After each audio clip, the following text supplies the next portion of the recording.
closer you get to victory, the more aggressive the enemy gets. I've learned that the moment we want to give up most is usually at the dawn of our breakthrough. We are right there at the gate, we just can't see it. It's a war of the mind. You gotta see that dream when your imagination's so clear that you bend reality around what you want. When a dreamer gets called stubborn by the world, he wears it proudly like a badge of honor. He knows that the average person should never understand what he's doing, why he's doing it, nor should they ever believe that it's possible for him to achieve it. The world's rejection and unwavering resistance are his biggest confirmation that he's on the right track. They also reveal to him who's called to be a part of building that dream and who's not. Those blind to your future are disqualified to be a part of it. What masks itself as madness in the beginning will eventually be recognized as genius in the end. The enemy is no match for the faith that set that dream in motion. What the blind can't see, they call madness. Our active imagination is the alchemy that transforms spiritual truths into physical equivalents. Those who display genius, those who projected greatness, those who arose from nothing to become something were all first laughed at, doubted, and made fun of. The rejection of the world did not stop them. It merely intensified their desire to overcome the struggle and ascend to even higher levels of achievement. What the blind can't see, they call madness. Painting behind the painting, a story behind the story. But who can see? Who can see what they can't say? Who knows what can't be seen? We've all heard it before, but never really heard it before.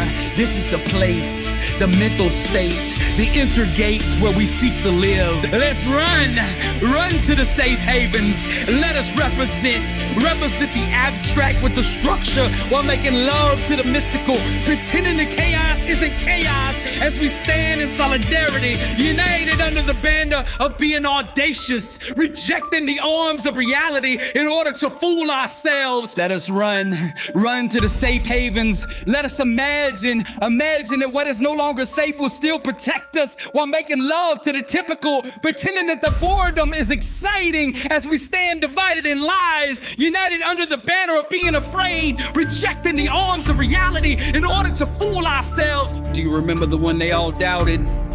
Behold now the dreamer that rejection could not deter, the stubborn soul that wouldn't let go, that never in his life accepted the word no. We all owe him dearly, for his resilience has taught us that nothing can stop a fool in love. And the choir said, what the blind can't see, they call madness. Can your eyes gaze above the walls that most men submit to? Can your feet stand firm in the raging rivers of doubt? For your children, your dreams, your future will depend on it. While justice sleeps, you'll have to overcome the sins of your fathers. For no one other than you can walk that last mile. But that mile, when you walk it, it'll make you famous. I said it'll make you famous. Each failure will come with its own form of loneliness. You'll have to learn to surf the tsunamis of their betrayals, how to swim in the oceans of your own bitterness, how to stay afloat even when the seasons abandon you. Are you willing to sail the violent seas for a shot at glory? If so, then set your sails to the wind. And the choir said, what the blind can't see, they call madness. Do you remember the one they all doubted? Beautiful is the day that the genius finds out he's not crazy.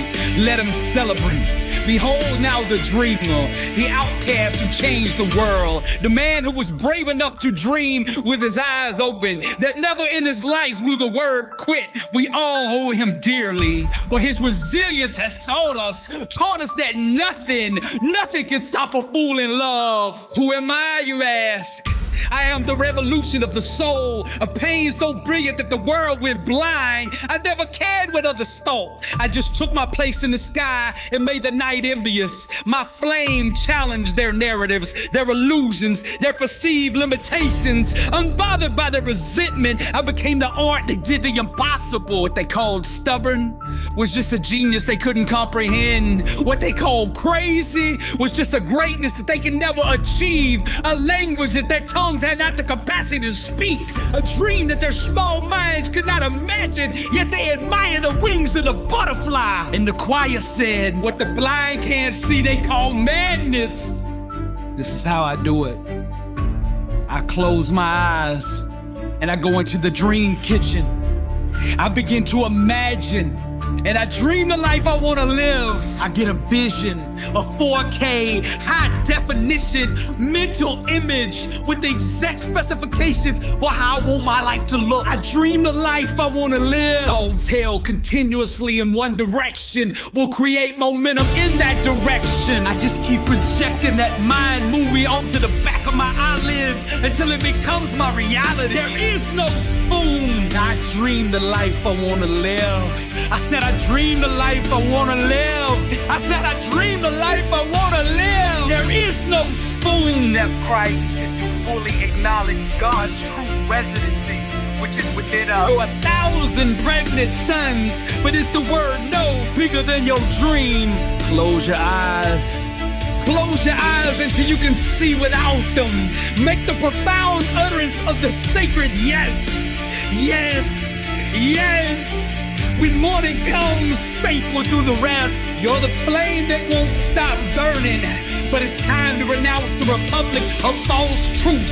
Let us awaken to the power within us while our mind sees the eternal promise. Close your eyes. Close your eyes until you can see without them. Make the profound utterance of the sacred yes.